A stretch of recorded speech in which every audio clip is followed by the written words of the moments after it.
The cattle were already moving before the sun cleared the ridge. Caleb Holt drove them hard, 10 head, no hands, just him and a cutting horse half asleep from the early hour. The grass on the south pasture had gone thin again, and he told himself that was the reason he was out this far. That was easier than the truth. He smelled the camp before he saw it. Smoke, old and low. Then the shapes through the scrub cedar lean-tos, not enough of them, children sitting still in the way children only sit when they have stopped expecting anything. He counted. Maybe 30 people, maybe more. A man stepped forward from the tree line, not young, not afraid. He held nothing in his hands and he said nothing at all, and somehow that silence carried more weight than a drawn rifle. Caleb looked back at his cattle. He looked at the children. He looked at the dust on his own boots, cracked leather, hard miles, and something moved through him that he couldn't have named and didn't try to. He dismounted. He unlatched the gate rope on the lead animal, and he turned the whole group loose into that hollow, and he didn't look back at what he was riding away from because he already knew what his foreman would say, what the men in town would say, what it would cost him by spring. He rode home. He said nothing to anyone. For 11 days, nothing came back but silence, and then, on the 12th morning, Caleb stepped out onto his porch and stopped cold. What stood in his yard that day would change the shape of everything that followed. Before we ride deeper into this tale, subscribe and ring the bell so you never miss another journey through the dust, danger, and legends of the Wild West. Now, back to the trail. Caleb Holt had worked that land for 22 years. He came to the New Mexico Territory in 1852 with nothing but a mule, a bedroll, and a letter of introduction to a land agent in Cimarron who turned out to be dead.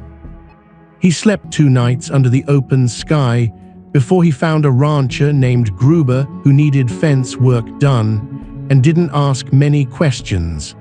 And Caleb worked Gruber's east line for 3 months and saved what he earned and bought his first 40 acres from a man who was tired of the territory and wanted to go home to Tennessee. 40 acres became 80. 80 became 160. He built the first cabin himself, post by post, wall by wall, working by lantern light on the nights when he had too much energy for sleep, and by grim determination on the nights when he didn't. The land was hard, and the winters were harder, and there were 2 springs in the first 5 years when he was not sure the whole thing would hold together, when the cattle were thin, and the grass was slow, and the money was short enough that he could count what he had left without taking off his boots. But it held.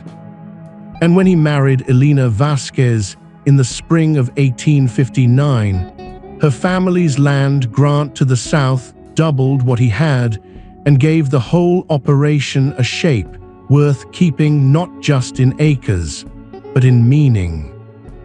Elena's family had held that land for 3 generations.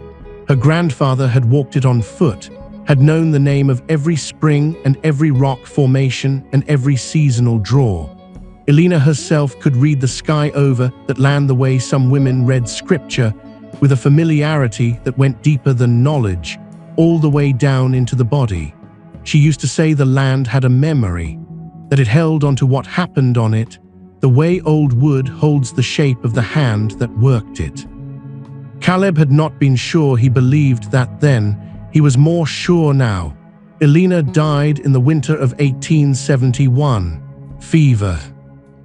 It came on a Tuesday, and she was gone by Friday morning, and Caleb was holding her hand for all of it, and still could not believe it was happening until the last breath left her, and the room went quiet in a way that no room had ever been quiet before or since. He sat beside her for a long time after. He did not cry. He did not pray. He just sat in the chair beside the bed with her hand in his and watched the winter light move across the floor and tried to understand how the world could go on making its ordinary movements, light shifting, wind outside, a horse moving in the corral, when something that large had just gone out of it.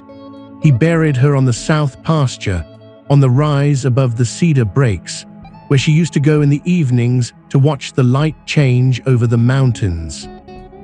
It was what she would have wanted. He knew that without having to think about it.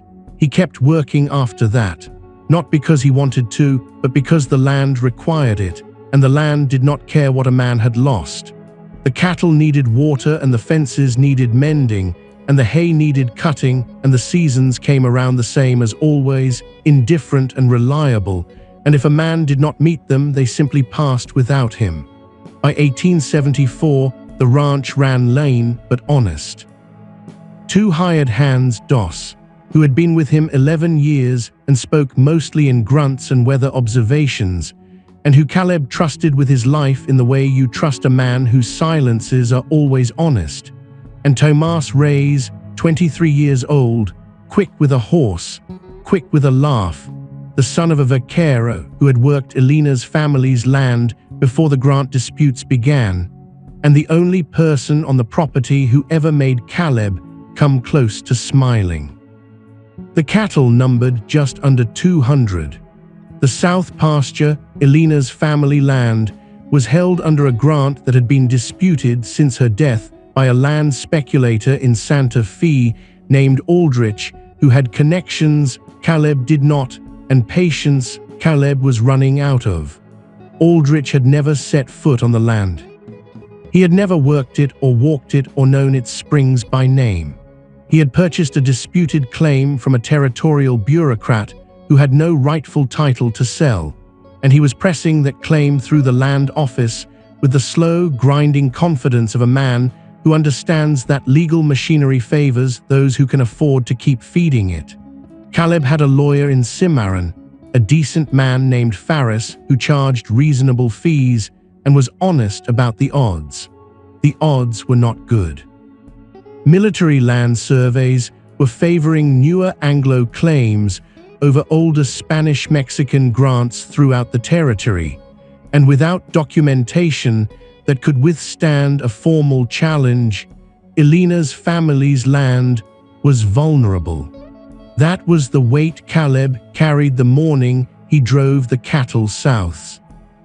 That was the thing sitting behind his eyes when he looked at those children in the hollow and felt the decision forming in him before his mind had fully caught up to it. Not charity, not politics, not strategy, just a man carrying grief and obligation and a quiet stubbornness about what was right, who had seen hungry children and could not make himself ride past them. The morning after he gave the cattle away, Doss found out. Caleb had not told him.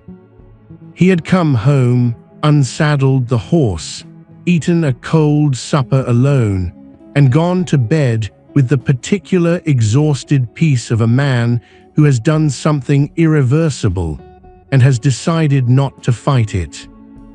Doss figured the truth from the count and the tracks and the direction they pointed south, and he came to the breakfast table with his jaw set the way it got when he had decided something and was building up the nerve to say it.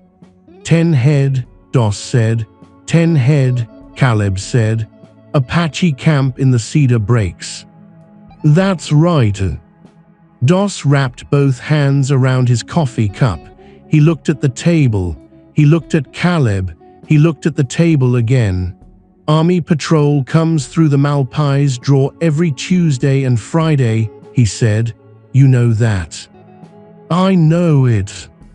Man seen supplying Apache off-reservation catches trouble he can't outride. You know that too. I do.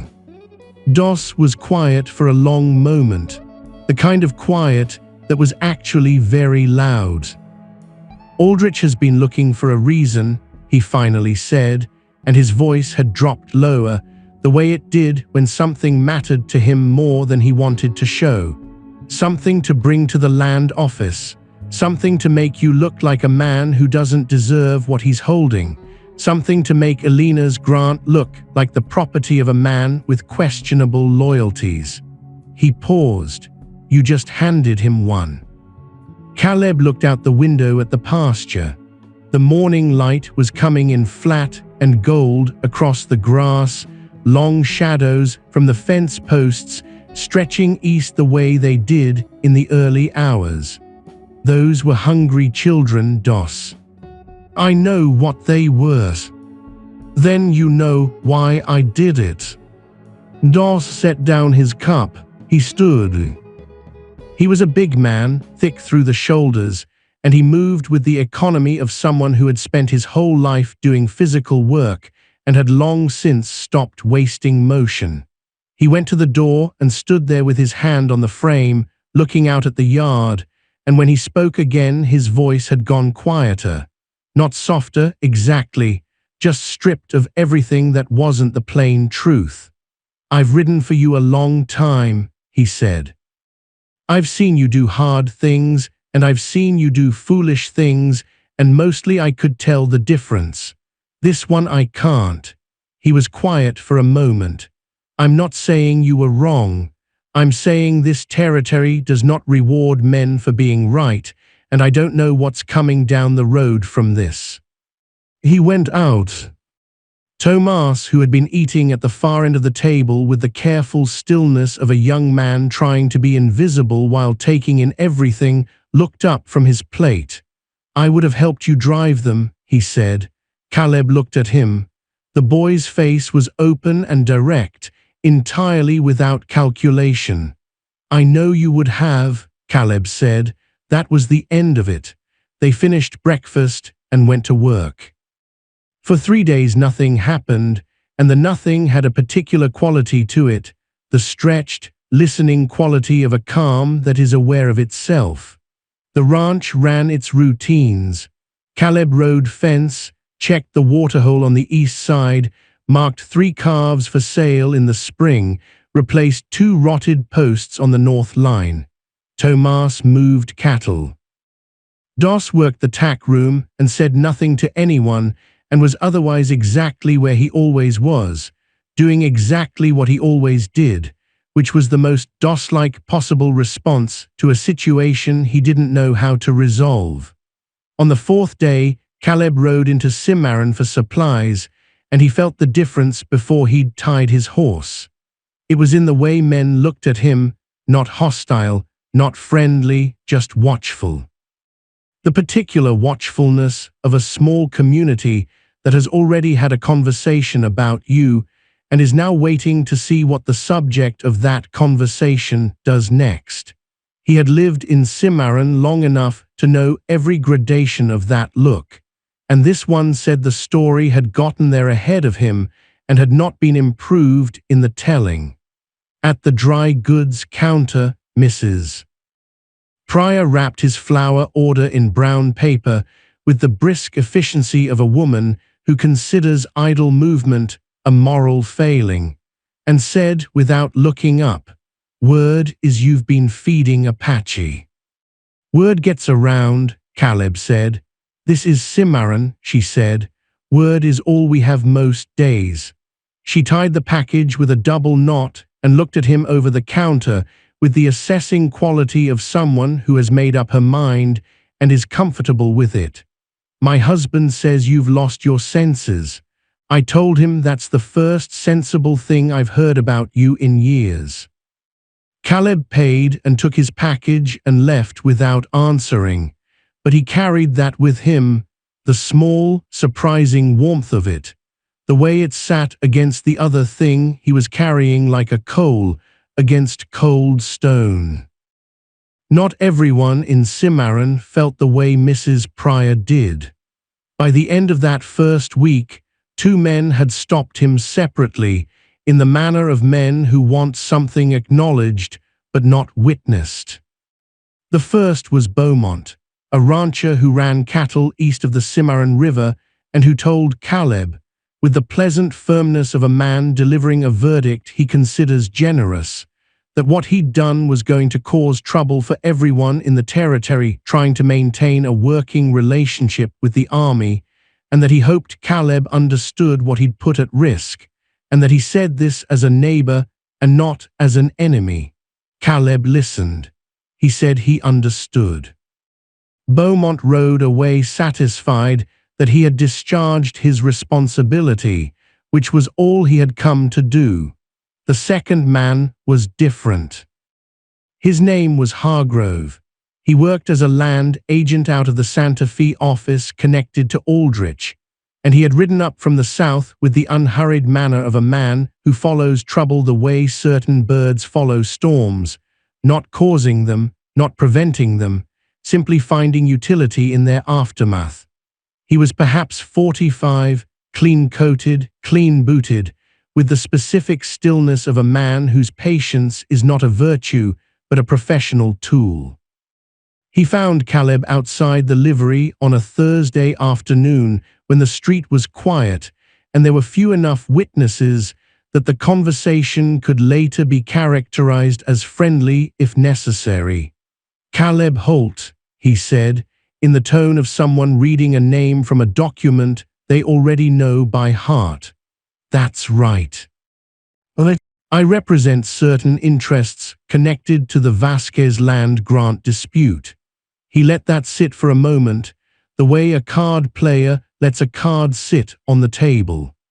"I wonder if you're aware that your recent activities could be characterized as providing material support to a band operating outside their designated reservation boundaries."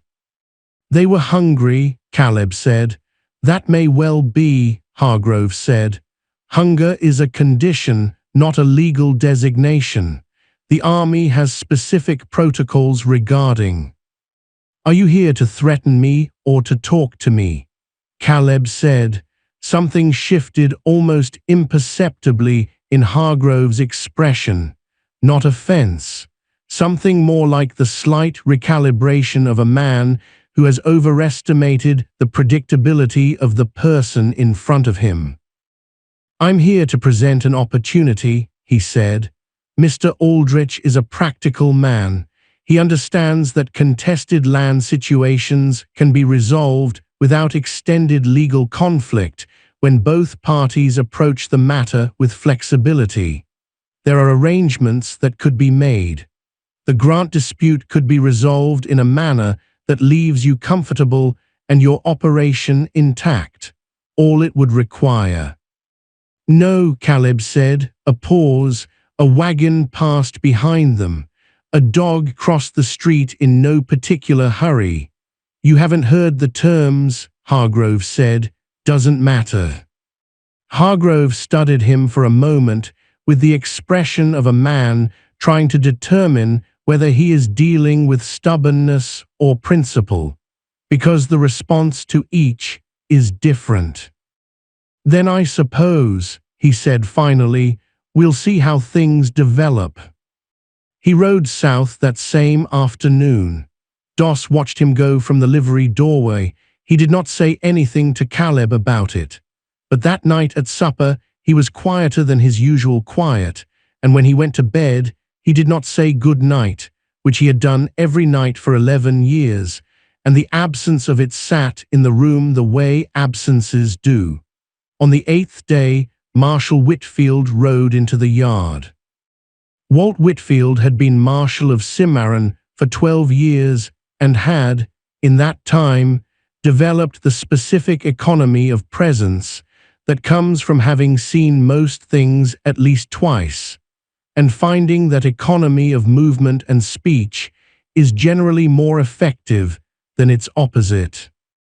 He was in his late 50s, unhurried, with the kind of face that gave away very little and absorbed a great deal.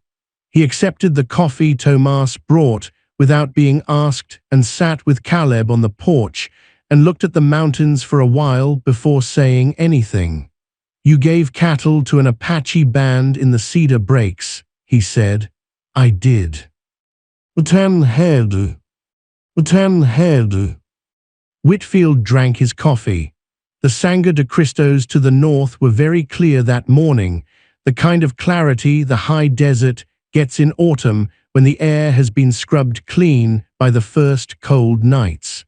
The army patrol logged unusual movement south of the Malpais on the morning of the 14th, he said. Single rider, south to north track consistent with your property line. Well, that would have been me coming back, Caleb said. That's what I figured. Whitfield set the cup on the porch rail with the careful placement of a man who is deciding how to say something. Caleb, I've known you since before Alina passed.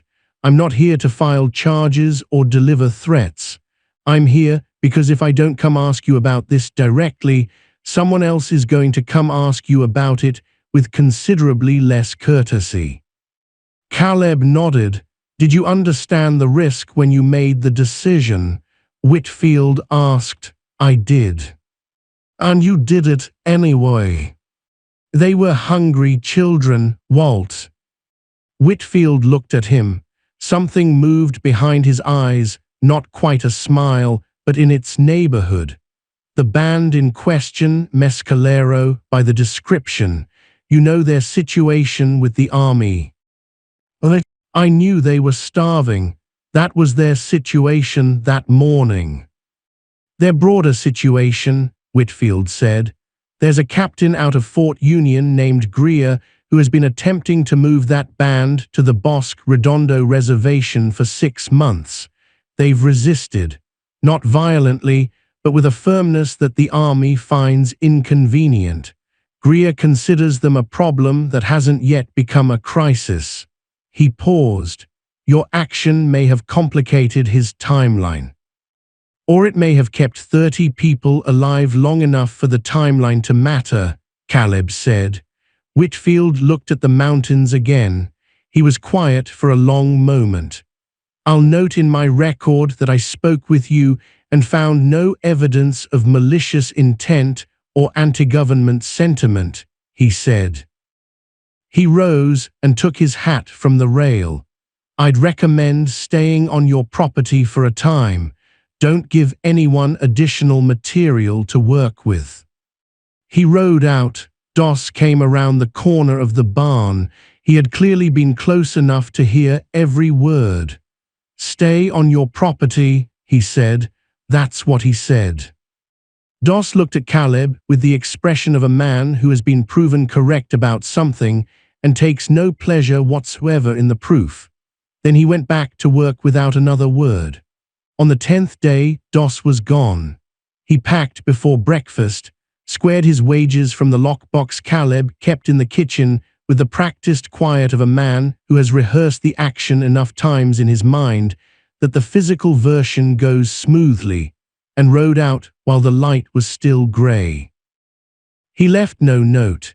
His bunk was stripped, and his gear was gone, and the only thing remaining was the old boot jack beside the door that had been there so long it had ceased to be an object and had become a feature of the room. Caleb stood in the doorway of the bunkhouse and looked at the stripped bunk for a long time.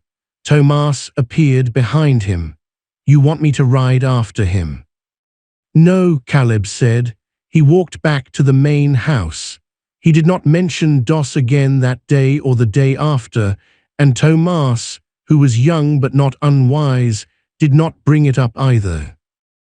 That evening Tomas cooked beans and salt pork and cornbread, the kind of meal that is not impressive but is deeply, reliably itself, and they ate at the kitchen table in the lamplight with the particular quiet of two people who have been left in a place that recently held more people. You think he was wrong to go? Tomas asked after a while. Caleb looked at his hands. He had the hands of a man who had been working with them for 30 years, scarred across the knuckles, permanently darkened at the creases, strong in a way that had nothing to do with youth. No, he said, a man has his own life to protect, his own future. I don't hold it against anyone for looking after what's theirs. 11 years is a long time. It is, Caleb said, and those 11 years are still real. He rode good for me, and I won't think less of him for this. He looked up. Some things matter more to a man than time. Tomas nodded. He didn't ask what things. He already knew or knew enough. They washed the dishes and banked the stove and turned in, and outside the night was cold and clear, and the stars over the Sangre de Cristos were very bright, the way they get in late autumn when there is no cloud and no moon and nothing between a man and the distance except the cold, clean dark. The 11th day was ordinary, which was its own kind of mercy. Caleb mended fence on the east line, replacing 4 posts that had softened from the August rains. Tomas moved the remaining cattle to the north pasture where the grass was still good. The sky was that particular high-altitude blue that seems to have more depth than the sky in other places, as if the thinness of the air lets you see further into it. Nothing moved on the road from town. No riders, no dust. By evening, everything was quiet. Caleb sat on the porch after supper and watched the light leave the mountains. The long, slow spectacle of it, the way the Sangre de Cristos held the color of the sunset long after the sky had gone pale, the red deepening before it faded, which was the thing that gave them their name, the blood of Christ, a name that always struck him as both dramatic and precisely accurate. He thought about Elena. About the way she used to sit in this same spot on evenings like this, her hands in her lap, watching the mountains with the stillness of someone who has arrived at a place where they entirely belong. She had loved this land with the specific, undemonstrative love of someone raised on it, not romantic, not possessive, but close and attentive, the way you love something you have always known. He had given 10 cattle to hungry strangers. He had lost his foreman. He was sitting alone on his porch, with a land grant dispute closing in on him from one direction and an army inquiry edging in from another. And the only thing he felt certain of, in the way you feel certain of things that are beneath argument, was that he had done what was in front of him to do. He went inside. He lay awake for a while, not from fear, but from the particular wakefulness of a man who has made an irreversible decision and is simply waiting to see what the world does with it. He slept before midnight. On the 12th morning, he rose before light, dressed, put the coffee pot on the stove, and stepped out onto the porch the way he did every morning, not from habit exactly, but from something older than habit, some need to meet the day before it fully arrived, to stand in the dark and feel the land around him settling into the coming light. He stepped through the door. He stopped. 3 men stood at the edge of his yard, still as fence posts, patient as the hills behind them. The elder from the hollow was at the center, the same man who had stepped forward from the tree line 12 days ago, the same particular quality of presence around him, the same absolute absence of performance or threat. Just a man standing in a yard waiting to be seen. To the elder's left, a younger man, lean, watchful, his eyes moving over the yard and the house, and Caleb with the careful attention of someone who has learned to read situations quickly because slow reading has consequences. To the elder's right, a third man held the reins of 2 horses, not trail horses, not working animals scraped together from desperation. These were strong, well-kept animals, deep-chested, good-legged, with the kind of quiet steadiness that takes years of careful handling to produce. Horses that meant something, horses that had been chosen for this moment with deliberateness. Across the back of the nearer horse was a bundle wrapped in deer hide, tied with careful knots at both ends. The tying was precise, not hurried, the kind of knotwork that is itself a form of respect. Caleb stood very still. The elder took 2 steps forward. He stopped at a distance that was close enough to be direct and far enough to give Caleb the choice of the space between them. He looked at Caleb with the directness of a man who does not need to perform respect because it is not a performance. He either has it or he doesn't. He had it. Then he spoke. His voice was low and measured, and the sound of it, even without comprehension, carried something that Caleb recognized the way you recognize weather coming, not the words, but the weight behind them. The younger man listened, and then turned to Caleb and said, in English that was slow and careful and absolutely clear, "He says, you fed our children. We return what was taken from yours." Caleb came down off the porch. He walked to the elder and stopped, and the two men stood 3 feet apart and looked at each other across everything that lay between them, the territory, the years, the long and violent and unfinished history of this land, and all the people who had loved it and fought over it and buried their dead in it, and neither of them looked away. Caleb nodded once. The elder held his gaze for a moment longer and then gestured toward the bundle on the horse. The younger man untied it with the same care that it had been tied and carried it to Caleb and held it out. Caleb took it. It was heavier than it looked, and the weight of it was concentrated at one end in a way that suggested something solid and dense beneath the hide. He set it on the top rail of the fence. He worked the knots open carefully, not wanting to cut them, feeling without quite knowing why that the knots themselves deserved to be preserved. The first thing he saw was the saddle, old, Spanish. The leather worked with a pattern of interlocking flowers and running horses in a style he had never seen before, but that his hands seemed to recognize before his eyes did, the way your hands sometimes know things that the rest of you hasn't caught up to yet. The tooling was deep and confident, the work of someone who had been doing it for a very long time and had the particular mastery that looks effortless because all the effort happened decades ago. He turned it over slowly.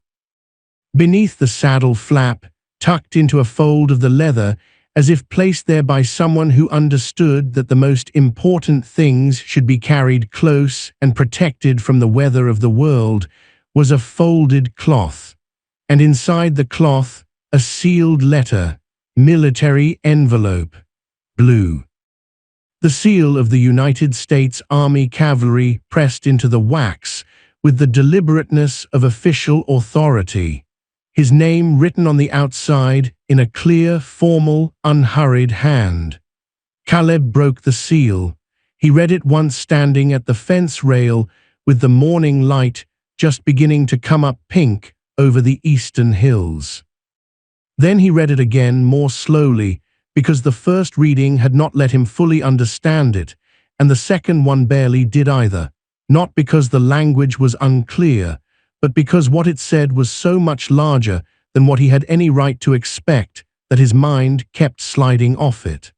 The letter was from Captain James Alderton, United States Army, stationed at Fort Union, New Mexico Territory, dated 6 weeks prior. Addressed directly to the Land Records Office in Santa Fe, with Caleb Holt named as the subject, and it stated, in the careful, measured language of military correspondence that is all the more powerful for its restraint, that Captain Alderton could confirm the historical legitimacy and continuous habitation of the Vasquez land grant on the basis of testimony provided to him directly.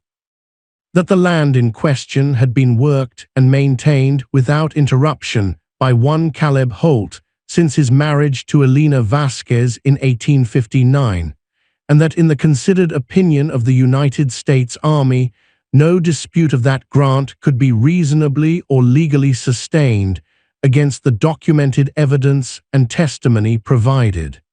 It was signed. It was sealed. It bore Alderton's rank and station and the countersignature of a territorial judge. It was not just a letter.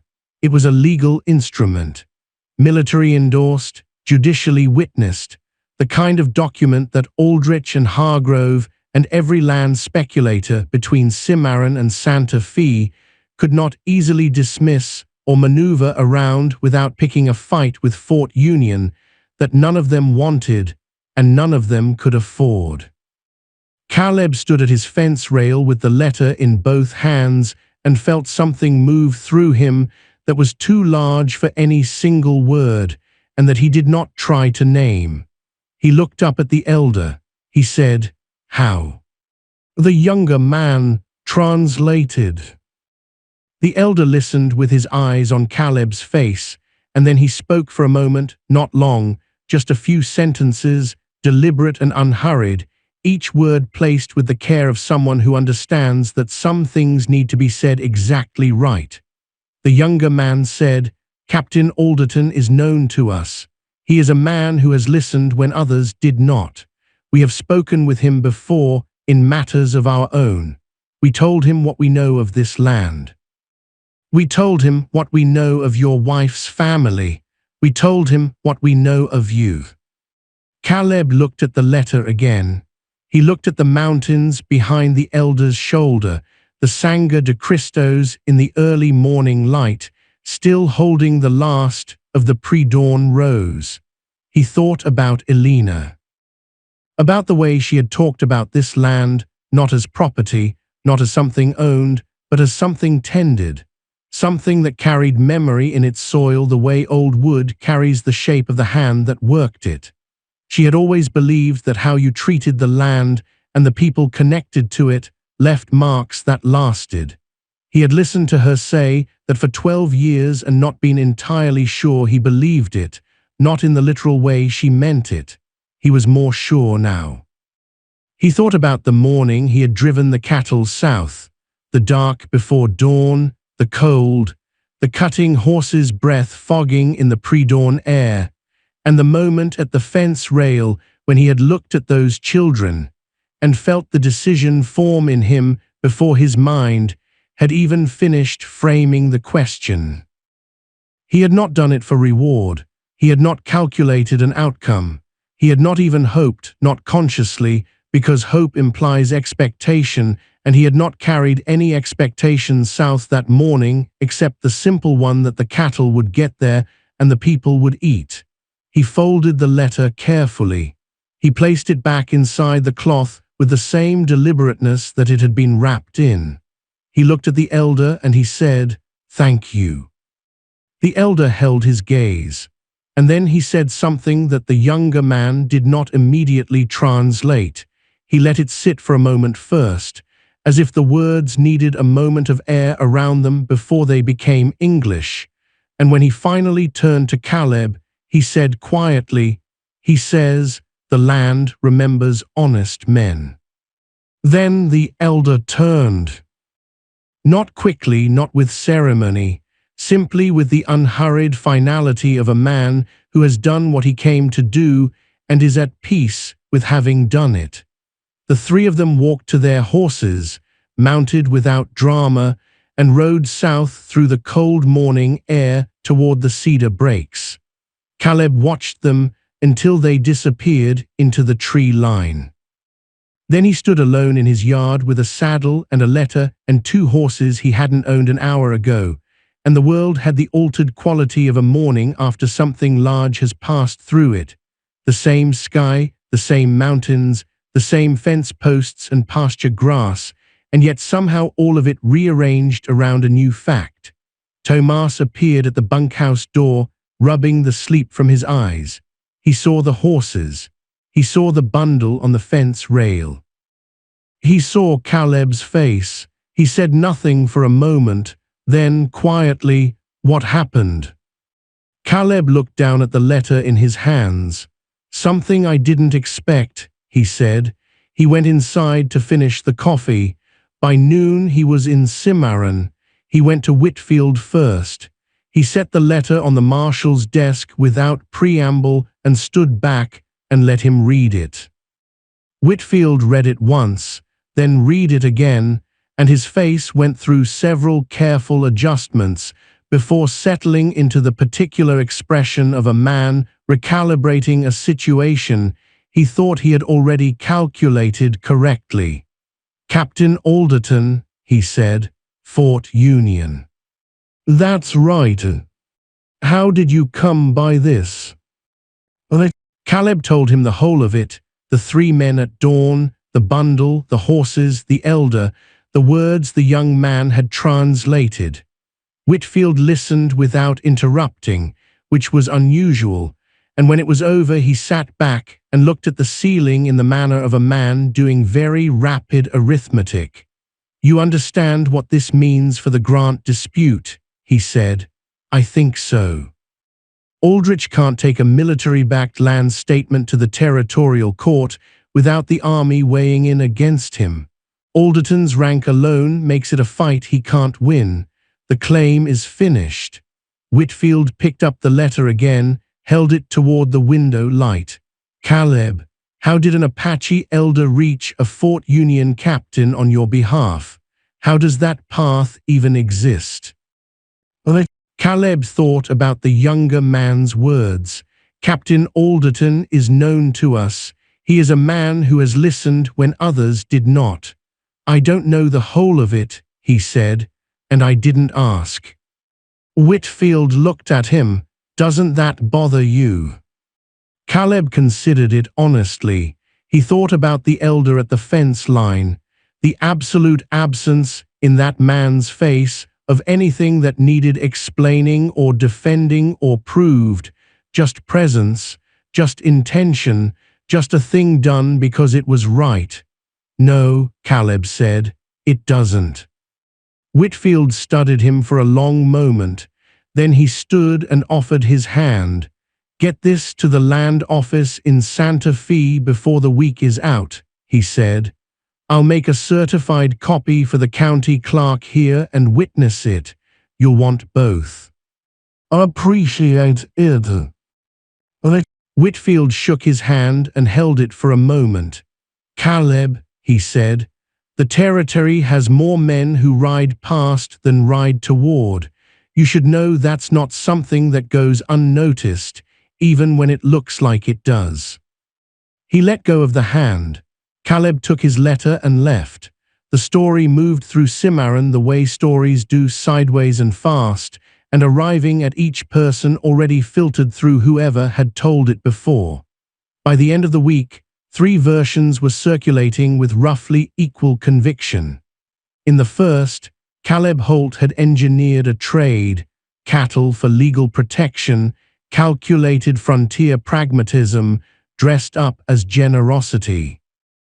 In the second, he had been expertly used by people who understood the territory's legal weaknesses better than he did, and had needed a useful Anglo to carry their instrument through the land office door. In the third version, the one that traveled mostly in quieter conversations between people who had known Caleb for a long time, or who had looked into his eyes when he answered a direct question, or who remembered Elena Vasquez and what kind of woman she had been. He had simply done a decent thing, and something decent had found its way back to him, and that was the whole truth of it. Hargrove returned from Santa Fe 10 days later. He found Caleb at the dry goods store, and there was something different about him, not defeated, but realigned, the stillness of a man who has received new information and is integrating it without drama. "You've filed the Alderton letter," he said. "County clerk and Santa Fe both." Whitfield witnessed it. A silence. Outside, the street ran its ordinary business. Horses, wheels, voices, the small sounds of a town doing what towns do. "Mr. Aldrich is a man who understands when the ground has shifted," Hargrove said. "He will not continue to pursue the Grant dispute." "Good," Caleb said. "It was Elena's land."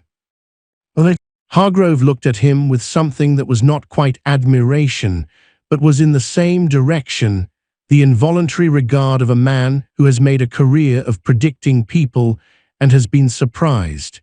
He would, however, appreciate understanding how you came to have an Alderton letter, he said. Caleb looked at him directly. "Tell him it came from people who know this land better than either of us ever will." Hargrove held his gaze for a moment. Then he nodded once slowly, with the careful movement of a man accepting something he cannot fully understand, but has decided to stop fighting. He rode out the following morning and did not come back. The land office in Santa Fe confirmed the grant 9 months later. The document arrived in a leather envelope with the territorial seal, and Caleb set it on the kitchen table and looked at it for a long while, and then he put it in the cedar box with Alina's letters and the photograph from Las Vegas and the original deed and the small blue ribbon she had kept from her wedding dress. He did not frame it or display it or tell anyone it had arrived. He put it with the things that mattered and went back to work. Dos came back in the April. He rode in one morning without explanation, unsaddled his horse at the corral, stowed his gear in the bunkhouse, and appeared at breakfast the following day as if the 11 months had simply not occurred. Caleb set a coffee cup in front of him. Dos grunted and wrapped both hands around it. Tomas smiled at his plate and said nothing. Nobody mentioned where Dos had been or why he had gone or what had brought him back. They did not need to. There were changes in Cimarron in the months that followed, small and quiet, and not the kind that announced themselves.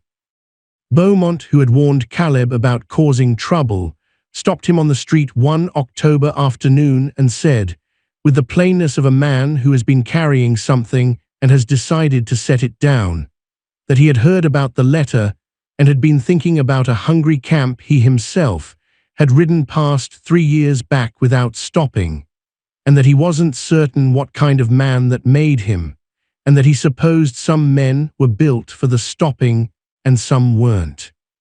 He said it without asking for absolution. Caleb told him most men didn't know which kind they were until they were standing right in front of the moment. Beaumont nodded. They parted. It was a small thing.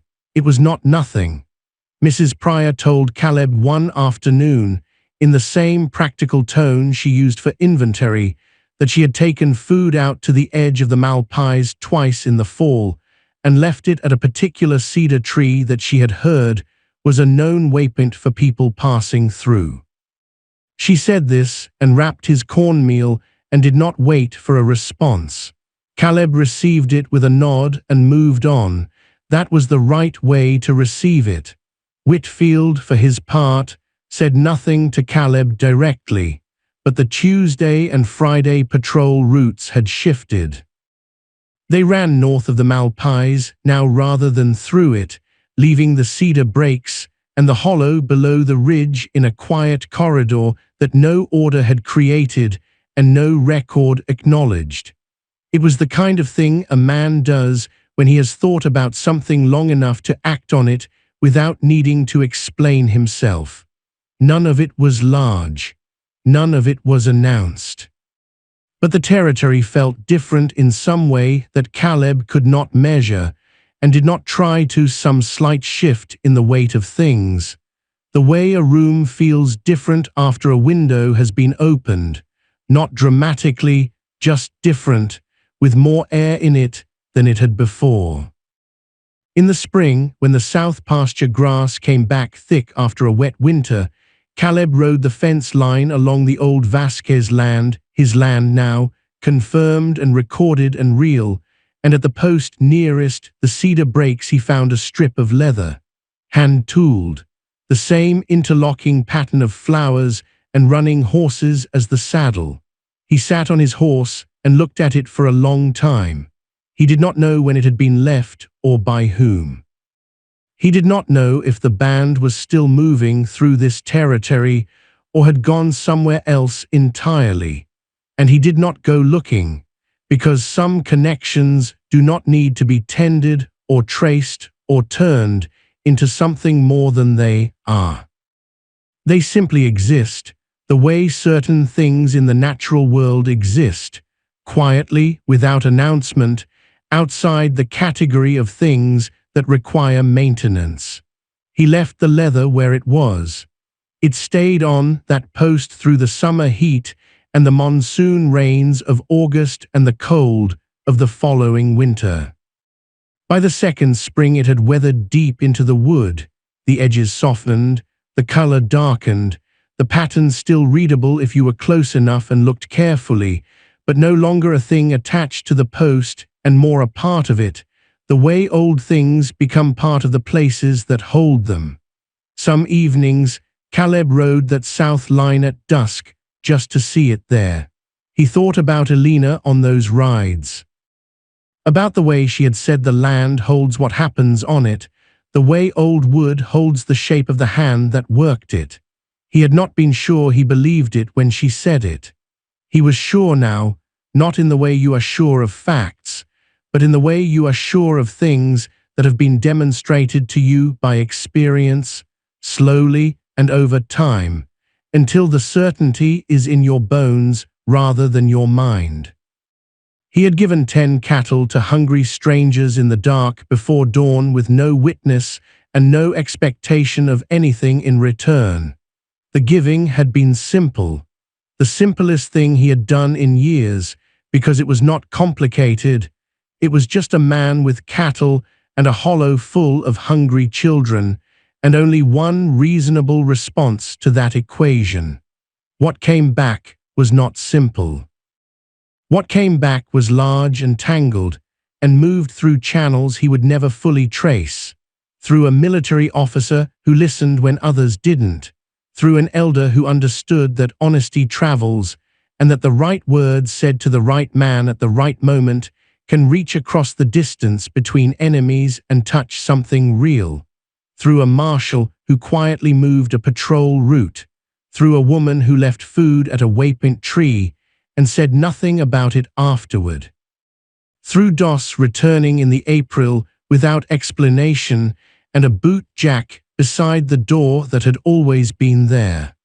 What came back was not a reward. The world did not owe decent men rewards, and Caleb had lived long enough and buried enough to know that it did not pay them reliably. What came back was more than that and less than that at the same time. It was proof, not of cosmic fairness, but of connectivity, that actions move outward, that honesty travels in directions you cannot predict, that a single quiet act performed before dawn with no audience can find its way to a military captain at a distant fort and arrive back at your fence rail wrapped in deer hide with the language of reciprocity knotted into it. Not always. He would not tell anyone it was always. But sometimes, and sometimes was enough to be worth living by. He was still living by it. He rode the south fence in the long light of a May evening, the Sangre de Cristos going gold behind him, the cedar breaks ahead going dark, the strip of weathered leather on the post at the bottom of the rise, just visible from where he sat his horse on the ridge. Elena's land, his land, the land that remembered. He turned his horse north toward home, toward the lamp Tomas would have lit in the kitchen window, toward the smell of wood smoke and supper, and the ordinary irreplaceable substance of a life still being lived. And he rode easy in the saddle the way a man rides when he has made his peace with the country he is crossing. Not because it is gentle, not because it has been fair, but because it is his and he is its. And between a man and his land there is eventually, if he is patient enough and honest enough, something that functions like understanding. The mountains held their color behind him, the stars came out, the land was quiet, and it remembered everything. If this story stayed with you, ride with us again. Subscribe and help keep these frontier tales alive for the next firelit night. Because out here, every name has a past, every trail has a cost, and every sunset still remembers. Until next time, friend, keep your hat tipped to the past and your heart pointed west.